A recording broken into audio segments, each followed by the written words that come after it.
نعیم الدین مراد آبادی نے بھی یہی لکھا۔ فاروق اعظم کے زمانے میں حضرت ابو موسیٰ اشعری بصرہ کے گورنر تھے۔ حضرت عمر کو بتایا گیا کہ انہوں نے ایک نصرانی کو اپنا کاتب رکھا ہوا ہے، وہ لکھتا ہے ان کے خط و کتاب، حساب کتاب لکھتا ہے۔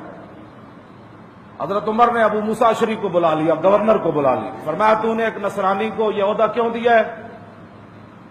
اللہ ان کو ذلیل کہتا ہے، تو ان کو عزت دیتا ہے۔ اللہ کہتا ہے ان کو دور رکھو، تم ان کو قریب کرتا ہے۔ ابو موسیٰ اشعری کہنے لگے کہ اس کے بغیر میرا گزارا نہیں۔ سنیں ذرا بات، اسلام یہ ہے۔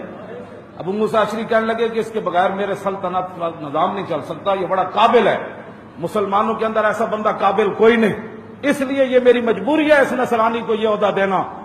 فارق حق و باطل امام الہدا، ایک مسلول شدت پہ ترجمان نبی ہم زبان نبی۔ حضرت عمر فرمان لگے تو فرض کر لے آج یہ نصرانی مر گیا، یہ مر گیا آج، بتا پھر کیا کرے گا؟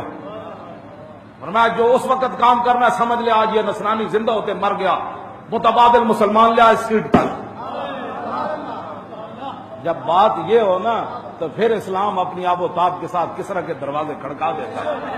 جب یہود و نصارہ کو تم پروٹوکول دو گے اور ان کو بڑے بڑے عہدوں پر بٹھا کر وہ بھی 295 پر بات کرے، ہاں جی وہ بھی 295 پر، عیسائیوں کو بلا کر بھی 295 پر وہ بات کریں، بتاؤ اے عیسائیوں قیامت تک کوئی مسلمان عیسیٰ علیہ السلام کے بارے میں چوں بھی کر سکتا ہے؟ تم ہمیں درس دیتے ہو امن و سکون کے، اور عیسائی بھی 295 کے، تم نہ بھونکو نا، ہم تو بناؤ قانون عیسیٰ علیہ السلام کے بارے میں، دنیا کے اندر جڑا مرضی قانون بناؤ، اسی تواڈے نال کھڑیا، ساڈے دل وچ کوڑ کوئی نہیں نا، اساں کوئی جناب عیسیٰ دے بارے گل کرنی نہ نہیں نہ ہونا، تواڈے دلاں وچ کوڑ ہے گستاخی رسول دا کہ تاں تسی بک بک کر دیو، جے تے دل وچ کوڑ نہ ہوے انہوں کہ جی تے نال وڈا بنا دیو، سانو کوئی پریشانی۔ اس واسطے اسلام اپنا ہر چیز علیحدہ رکھتا ہے۔ ہاں جو یہود و نصارہ کا یار ہے، ہن بھی باز آ جاؤ۔